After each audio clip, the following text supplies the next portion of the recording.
That's right. We're waving. We're live. Later than we wanted to be, but we're live here on the Hats Hits IG Live Special. I gotta make sure things are muted so I don't have all kinds of craziness here. Wave at us, we'll wave back at you. That's what we do. Interact with us here. It's past midnight as we close out the regular season for Virginia high school football year for 2024. Hey, JLP Sports. Hey, all you out there watching on YouTube on Cova Sports TV. If you're watching on IG, some of you watched the Keyshawn Davis fight. He knocked the dude out. Pow, right in the kisser. We're going to talk a little bit more about that on 757 Saturday Sports Talk. We got a special guest to talk about that. So you got to tune in 10 a.m. to 12 noon, back to our old time, probably about 10 a.m. to 11:50 a.m. because I got some basketball to call in the afternoon. But and that's almost that time of the year for round ball. We got some hats hit, some takeaways to go over with all of you out there as we close out the regular season. We put them out on Twitter, or X as they call it, and we will give you our reaction to some of those things and the playoff projections. We're rolling them out on Virginia Preps on Twitter, or X as you call it. Our man Robert Aronson is our resident numbers cruncher guru out there. One of the best in the business, who used to do it for the Roanoke Times and now writes for us at Virginia Preps and gets all the scores and everything tabulated for us, all the data. And we've got about, I'd say now we've got about 16, 17 of the 24 regions, if not more. We'll post them up on Virginia Preps. The VHSL releases its official pairings on Sunday. But let's go through the hats hits, the takeaways that we have from Friday night's action, as there was a lot when it comes to takeaways. As I move this phone all over the place here. First takeaway I had was the game of the night was in the Richmond area. Over there, Navy Nation watched it with Dinwiddie and Matoka, a game that was 45-39, 905 yards of offense. The quarterbacks were dealing. Bryce Yates, the converted quarterbacks, because Bryce Yates is going to Pittsburgh. He have Matoka as a wide receiver. Harry Dalton, we talked about a couple weeks ago, setting the Richmond area record for career touchdowns. He is going to Southern Cal as a running back, but he's been playing quarterback ever since his sophomore year for Billy Mills and the Generals. And they overcame about 12 to 14 drops. Excuse me, about 4 turnovers in the first half. They overcame some miscues, a 19-point deficit, and they win the football game 45-39. And it got them a 1 seed. William Fleming unexpectedly lost on this night in OT to Stanton River, so the door was ajar for Matoka, the Warriors, to grab the 1 seed in Region 5C for all roads to go through Matoka, and they didn't seize it. They can still win that region. I'm not counting about it whatsoever when you have Bryce Yates and Dylan Newton-Short, Montino Williams, Caleb Williams, and those studs. But on this particular night, it was Navy Nation who got the last laugh on their field, and they're going to be hard to beat on that surface in the Region 4B playoffs, which I think can be the most compelling of any of the 24 regions across the board in the whole state landscape. That's with Verina, who's mighty, mighty good. 8 straight wins to close the regular season. A shutout pitched. They got Jay Sean Bull Richardson at defensive tackle. They got Damari Carter at wide receiver. They beat Highland Springs last week, and they've been a different team since that double overtime loss to Indian River in a game that they probably feel they gave away. And Huguenot, who's been spanking people all year, but, my favorite to win that region tonight, I should say on Friday night, last night, because we're talking on Saturday morning. Regular season finale, they trailed at the break to Monacan.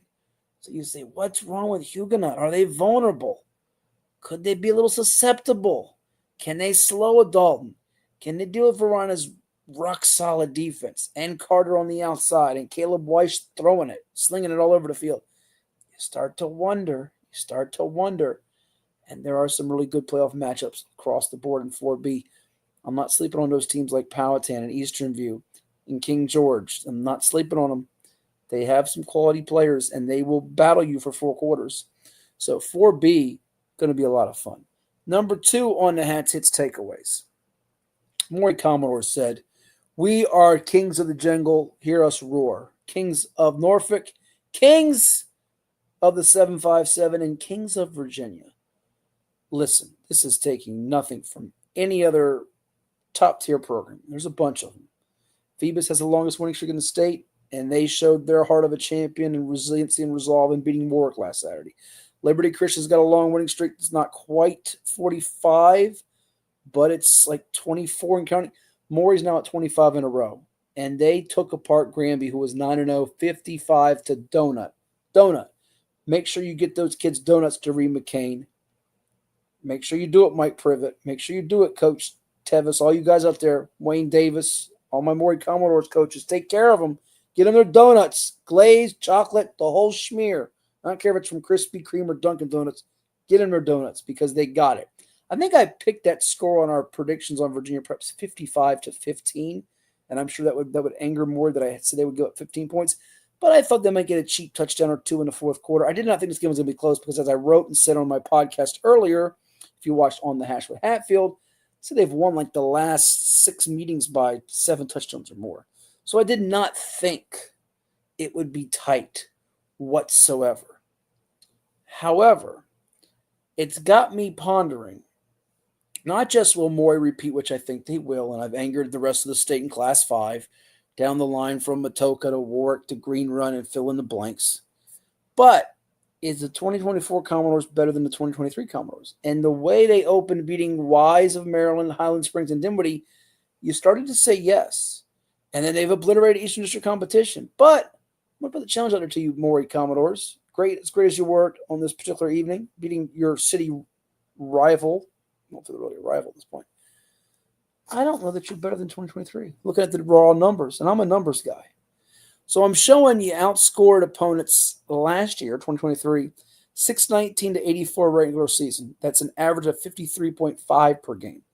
And you beat district foes by an average of 74 to 4.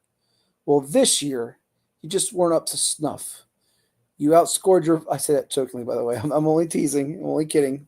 Not teasing, kidding. You outscored your opponents 582 to 53. It's an average of 52.9 per game. So that's 0.6 less than last year. Tisk, tisk, tisk. How dare you? And last year, it was 74 to 4 in district games. This year, 68 to 4. So only by 62 points per game. Aha! Aha! So maybe, just maybe, the only team that can beat the 2024 Commodores is the 2023 edition.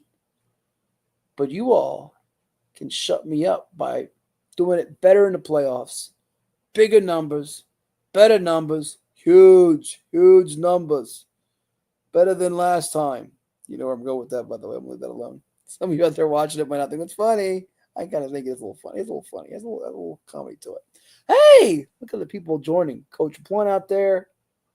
Thugga _800. Unmasked. They're all watching here. Deep Creek football. Hornets, I think you're the number 7 seed. I think you tied Bayside for the 6.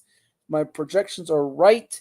They get the tiebreaker for 6, so it means 6 seed Bayside at 3 seed Salem, 2 seed Cox, hosting 7 seed Deep Creek. We'll get official word from the VHSO on Sunday. So we've taken care of 2 hats hits. We've got 3 more to go and a couple quick idle thoughts to finish up. By the way, heck of a college basketball game tonight in Lawrence, Kansas. Somebody out there told me watching it, the Jayhawks were going to win big, and they were up 20, and they almost self-destructed. See what I did there? They tried to self-destruct. Ha-ha! But I guess the Heels ended up kind of doing it. COVID year. You're right. You did play them COVID year. I was there, and you won. And then Alan Finnegan took over the Cox Falcons. And now it's Tyler Noe coaching the Cox Falcons. And Deep Creek looked good. And let me tell you, Jalen Jones, William and Mary's, that dude was a baller. I remember him being out there for Deep Creek, Purple Thunder. See, the Hornets could be a little sneaky in that 2-7 game. It could be sneaky. Let's go to number 3 here. We've covered 2. It's number 3.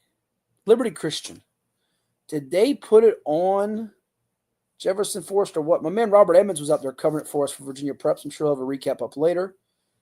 My goodness. Could get Lakeland in 3A. Could Lakeland get in 3A? Great question. No, they did not get in. Lakeland missed it in Region 3A. We'll get back to my Liberty Christian because Liberty Christian's in Class 3, so we'll stick on that for a second.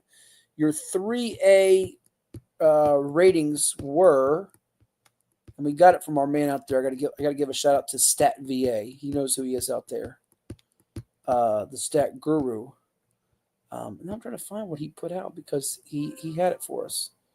Now I'm getting buzzes on my phone and my other laptop and everything. Everything's buzzing right now. Got all kinds of buzzing. Bzz, bzz, bzz. I'm trying to find it now. We'll get it for you once I find it. Might take me a little while, but we'll find it for you. Don't worry. I've got the 3A projections here. New Kent, found it. So New Kent, by virtue of its upset, if you want to call it that, of Bruton, who was 8-0 and lost his last 2 games. And Bruton dropped from a 2 seed to a 3 seed in Region 2A. Means they open up with a 6 seed Nottoway. Southampton's the 2, taking on the 7 in King William, which is not an easy 7. So you're looking at Lafayette, the 1, hosting Petersburg, the 8, who went 2-8. Crimson Wave would stand a better chance than the Hardwood, I think. 2 seed Norcom, hosting the 7 seed Heritage, who had a nice run to the region final last year before succumbing to Lafayette. Remember, it was Heritage upset in Hopewell last year, second round. Hopewell is the 3 seed, lost to Prince George on Friday night. They will host the 6 seed Tab.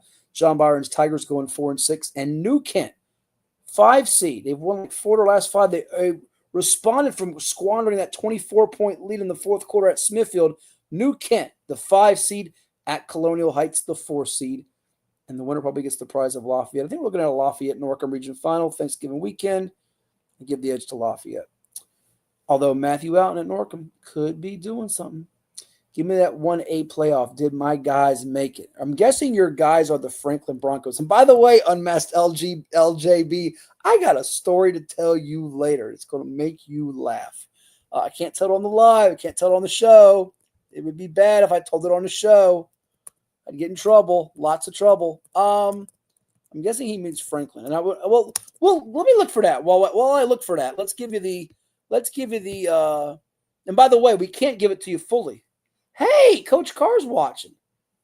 Shout out to him. He's tuning in. Watch out for Norcom. We scrimmage, and they are dangerous. Matthew Alton's good. Zaylen Smith. Coach Anthony Hawkins has some guys, and up front, they are huge.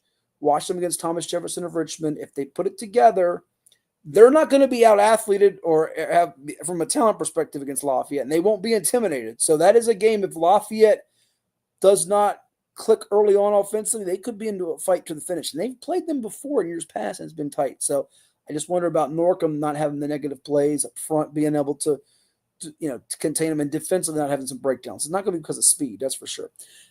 We've got to wait for Essex Westmoreland, Unmasked LJB. They play at 1 o'clock Saturday. So right now, Rappahannock is the 1 seed. They've got it sewn up. Essex should be the 2, should they not slip up. Northampton should be the 3, should they not slip up.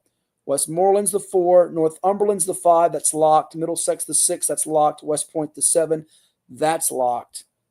So there you have it. That's what it is for 1A. I'm looking for Region 1B because I think you're asking about the Franklin Broncos. So why I read you 1A, I have no earthly idea. It's late. I'm not thinking straight. I'll find it for you when I'm not looking for it. That's how this really works out. Let's go back to my Liberty Christian thought, because they took apart Jefferson Forest 50-6. And Jefferson Forest is no slouch. 8-1 football team in our Class 4 top 10. Had a bit of a tough time with Amherst last week, but Gideon Davidson, we've been talking about him all year, as good a running back as there is in the Commonwealth. He's going to Clemson. 5, count them, 5, not 1, not 2, not 3, not 4, but 5 touchdown runs for Gideon. He got on the horse and giddy-upped, and they gave up just 2 field goals the whole night. Now, we know about you got to stop Davidson to beat Liberty Christian, but their defense now is starting to pick it up. Championship-level form, and if that maintains, they're going to be hard to beat. They might be able to even overcome Davidson not having a dominant day because their defense will keep them in the game and you can't score them. So I think their defense is a lot better than what it was in September, which is what I'm sure Coach Frank Rocco expects and wants, and they're on their way. It feels inevitable, as I said. They're going to win their 9th title since 1992 and second as a VHSL member. The other 6 or 7, whatever it is, I can't do my math right now, came as a VISAA private school member. So there you have it. Tyler Cobb asking me on the how did War Hill pass Churchland for the 4-5 seed in 4A when they both won tonight? Great question, Tyler. And I actually plugged these numbers in before can I show them to you? I can show them to you on if you're watching on Cova Sports TV, not on IG. I think you probably are on YouTube or Facebook, wherever you're tuning in. One of the two. Are you watching on X? Let's see if I can do this share screen thing. which I love doing. And then I'll explain it to some of y'all how they passed them that are watching on IG, which is great that he asked this question. Wouldn't you know, I can't get my Excel sheet on the screen to share it. Oh, that is brutal. I thought I could, though. You know what? I think I can. I just got to figure out how I can do it. My browser's blocked my screen I don't like that. That's not good. I got to figure it out here. Give me a second. Window. Aha! I figured it out, I think. I'm not. Okay, let's see if it's sharing on the screen. There you go. You can see this. Now I got to zoom in for you to see what the heck you're looking at, because otherwise it just looks like it's, a bunch of scribble that my niece would have, which she's done a lot of that. That's why she's home with her parents this weekend and not spending the night at the Hatfield Mansion. So here we have it. Churchland, 22-2, you see on the screen. They got no bonus points from Manor, who they beat. Meanwhile, War Hill got no points from Jamestown. You say, so how did they pass them? I'll tell you how. Matoka didn't win, but they got 9 there. They got 9 from Poquoson, 8 New Kent. They played New Kent, who won tonight. That boosted them 0.2 of a point. Lafayette, 10 bonus. Grafton, 6. Smithfield, 8. Tab, 8. Eastern District did Churchland no favors here. Now, Kings Fork won. It was 1 bonus point. Smithfield won last night. It was 1 bonus point. Hopewell needed to beat Prince George, and they didn't. So a 5-5 season. Booker T lost, who they beat. Norcom, who they lost to, won. Granby lost. Lake Taylor won over Norview, and the Morgan the one. So they beat them by 1/10 of a point by our projections. So that means War Hill gets to host Churchland at Warner. So somebody's going to play on Friday, somebody's going to play on Saturday. So there you go. That helps with the good question out there, Todd. We appreciate you watching and interacting with us here on our Cova Sports TV and on Twitter, X as they call it, with us. So let's go back to Liberty Christian, though. They're really good. Hard to beat them. They have the inside track to win it. Hands down favorite. I'll just say it right now as we get to number 4 and number 5 and finish up here. I was going to make this an abbreviated edition, but I haven't done that at all effectively or successfully. I think you have 3 hands-down favorites to win state championships. Maury in Class 5, Phoebus in Class 4. Yeah, I said it to get you riled up and angered out, all you Varina, Huguenot, Dinwiddie fans, and even those of others like John Champ and Tuscarora and fill in the blank from 4D and 4A. But Maury, Phoebus, Liberty Christian. The more wide open ones are Class 1, Class 2, Class 6. Now, my preseason picks were Alta Vista in Class 1. I'm sorry, Essex in Class 1. I got Alta Vista now as the pick in Class 1. Graham in Class 2. They've been my pick, still keeping them there. Class 6, it was Hayfield. They've now been put on a 2-year playoff ban. Their season ended, unfortunately, no matter how you feel about the situation. Right now, I'm going to get to my number 5 because I might surprise you on who my pick at the moment is. Oscar Smith vaults to the top of the leaderboard, but I do believe in defense winning championships, and Oscar Smith's defense is really good, but statistically there's one that's just a little more consistent right now, a little more senior-laden right now. We'll see if they meet each other. It'd be really compelling in the state semis, and I think we're going to see them meet each other. Number 4, Turner Ashby. I've talked about Kettle Run being what a great story they've been. I've talked about, Bruton for a while, Washington Liberty, different teams. Kettle Run and all these other teams I've talked about, Class 1's got a team here, Class 2's got a team. Turner Ashby, though, Valley District, they had their first ever 10-0 regular season. They were close to it last year and lost 35-34 in overtime to Spotswood. Well, tonight they got to see Spotswood again, who they bounced from the playoffs a year ago. And they didn't slip up at all on the banana peel. 42-7, they whacked them. They got a 2-sport kid going to Virginia Tech for football and baseball, and Micah Matthews. Got Bo Baylor, who had 4 touchdown runs tonight, 3 of 34 yards or longer, and they took them apart. Now, look, I don't know if Turner Ashby can hang with Liberty Christian. I'm not even sure they get out of the second round with Allegheny, but you better bring your A game to beat them because they're not a pushover. Some said that Valley District was way weaker than the Seminole District, and it might not be as strong, but they, I think, have overcome some of that, and this group's been building. I'm really fascinated to see how they measure up and if they take that next step because they got there last year, didn't hang with LCA. We'll see. LCA raised its game. I think Turner Ashby's raising its game too. And my 5th and final one is going to that Class 6 picture. So with Hayfield out, and by the way, one of the things I'm going to talk about more with Coach Young on 757 Saturday Sports Talk is they get the 2-year postseason ban. The Virginia High School League recommended it. It was upheld. A lot of transfers, violations of recruiting, and so forth. Bottom line is a lot of great quality student athletes that we love to see perform. We won't get to see them perform in the playoffs, and I do feel like there's going to be felt like an asterisk whoever wins Class 6, and that's not right to those teams that do compete.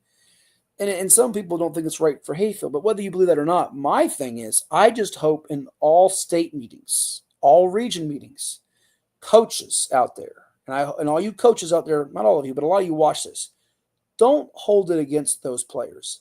You want to hold it against the adults, the administrators, the coaches, the ones who broke the rules, the ones that got in trouble. That's your prerogative, and that's fine. But don't keep a Jeff Overton and Isaiah French, a fill in the blank, who's worthy for a spot on all region or all state, off that team. And I don't want to hear the lame excuse that coach wasn't in the meeting. He might not be allowed in the meeting. We know why he might not be allowed. I don't want to hear that. If the guy's got X amount of yards, and don't tell me you can't get the stats. These kids post their stats in 5 seconds on Twitter X. They know them like the back of their hand. You can get the stats, okay? They're on Max Preps, they're on Virginia Preps. You can get the stats. Don't hold it against deserving players. And that goes for everybody. This isn't just a Hayfield thing. Whatever region you are, don't hold it against just to get your guy on the all-regional state team. If you know in your heart of heart that guy is as good or deserving or better than your guy, do the right thing. Do the right thing, okay? Do the right thing. That bothers me because when we see it in all state, us in the media, the ones that are in the know here, the ones that follow this stuff, when you see a guy makes first team, and then you see a guy that's leading the state in a specific category, tackles, sacks, touchdowns, receptions, whatever, he's not even on all second team. You know he got the screw job because coaches banded together to make sure their guys got selected. And nothing riles me up more than that. Gets me so fired up. The year that Daz Newsome and Devin Hunter got left off, and I got the stupid excuse from one of the other assistant coaches in that region that their coaches were there. I don't care. Doesn't take a rocket scientist to figure out they were two of the best players in their regions. That's hogwash to me. You're going to get me fired up here, and it's almost 1 a.m. Eastern. I don't need to be fired up. But back to Class 6. Battlefield, the Bobcats, coached by Greg Hatfield. I promise, no relation. His team now, 4th straight unbeaten regular season. They beat Patriot tonight, 29-7. Had to go to the backup quarterback. Didn't miss a beat. And their defense has not given up double-figure points in any game. You say, well, the competition isn't the same as what you see in the 7-5-7, what Madison's seen. I think Madison's a great defensive team. Pitched to shut out themselves tonight. Oscar Smith pitched to shut out themselves tonight. Just here to tell you, if you can't score a lot of points on somebody, it's hard to beat them. And Battlefield's defense at all 3 levels, they're in sync. They played Gainesville. They played Patriot. They played some teams that have some pretty prolific offenses. And they haven't missed a beat. I'm just telling you, Battlefield is sitting there fully believing they can get there and win the whole thing. And I feel like people think it's going to be a rematch of 2021 at Old Dominion where Oscar Smith beat Madison. And that might very well happen. That's probably what most observers believe. Battlefield, with that defense, even if the starting quarterback isn't healthy, even if the offense is handcuffed to a degree, they're going to probably have something to say about all this. So watch out. I like what they're doing on defense, and it really, really rings strongly with me. A couple thoughts to finish up. Again, we're going to have Ed Miller as our special guest on 757 Saturday Sports Talk. I know he's one of the favorites of our man Super E out there, if Super E's still out there watching tonight. College basketball is in full swing. I like to give you a pick to win the whole thing. I don't have a super confident pick.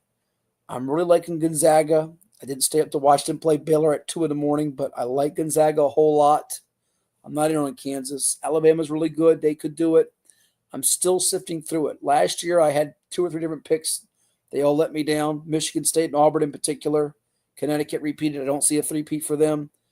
But I'm kind of bouncing back and forth between Bama and Gonzaga. Always open to hearing your input out there, feedback, who you think wins the whole thing, who's your choice. I'm sure some are on the Cooper flag bandwagon for Duke. I told you all last week on 757 Saturday Sports Talk, and I watched them the other night, even without Ace Bailey. Rutgers, really, really good. Not sure they're Final Four good, but really good. So there's a couple teams I'm watching. So I haven't really gone all in. I gave you my NBA Finals pick last week, Oklahoma City over Boston. I'm sticking with that. College football for this weekend, Georgia, Ole Miss. Now, I told you last week I didn't trust James Franklin, and we saw why. I got a sneaky hunch Ole Miss might be able to knock off Georgia. Saddened that Clemson and Virginia Tech game doesn't have the same buzz that it did. Had both won. Clemson lost to Louisville. Virginia Tech couldn't get the W. Best game of the day, real quick. And someone asked me, Worley 3, will you be releasing your playoff seedings tomorrow or Sunday? Well, we've got someone X or Twitter, I should call it, at Hatfield Sports and VA Preps Rivals. Go check them out. All the different regions. We'll probably have some people that do this as in depth as we do it on the forums on virginiapreps.com. That's free to see, but we always encourage you to subscribe. It helps us stay afloat. Please do. Tell your friends, tell your neighbors as friends, and your friends as neighbors, and everybody in between. But to answer your question, I won't have them all tomorrow because I have a lot, or I should say Saturday. I have a lot on my plate, including calling an ODU women's basketball game. But we'll definitely have the VHSLs up for you by Sunday when they release it, and we'll try to get to as many as we can. So if you have something that you want to know about, either I or one of our posters or one of our writers, my staff members, can get it to you. So check it out. We'll have it on our social channels too. Best college football game of the day, though, it's Alabama LSU. And I'm going with LSU. Sorry, Willie. I know you don't give a P about nothing but a Tide, but I'm not sure the Tide will beat the Tigers and Mr. Nussmeier in Baton Rouge at night. That is a hard place to win.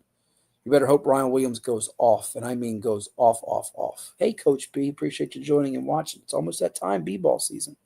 So, yeah, that's what I'm looking at there. That's probably the best game of the day in college football. We went almost 30 minutes, a little longer than I wanted to because I need to get some shut-eye and finish these power ratings calculations and all my broadcasting prep for not just 757 Saturday Sports Talk, but other things as well. Facebook user who is blank, I don't know who that is, says Duke to win the whole thing. No, I don't see it happening. I think Duke can get to the Final Four and Elite Eight. I just don't see it happening. I want to watch them, though. I want to watch them. I'm curious to see how it goes with the Cooper flag. See if that fandom is anything reminiscent of Zion Williamson of a few years ago. Two totally different players. But they will be the talk of the sport for the first month or so. And then as we move into the teeth of conference play, that big rivalry with UNC wants to get the bad taste out of their mouth from the loss to Kansas. So that's coming. That's coming. I'm not in on Duke. There's a couple of teams I'm eyeballing, though. But right now, the two I'm eyeballing the closest right now, Gonzaga and Bama. And I do think Baylor will be a lot better with VJ Edgecombe, by the way. They'll be a lot better come February and into March. Scott Drew's teams tend to improve as we go along. So, as always, great talking to you out there. Hit that subscribe button to Cova Sports TV. We'll be talking more with you about the high school football, the local high school sports scene, statewide, and everything in the world of sports with you. And we'll talk to you next time. Have a good one. See you.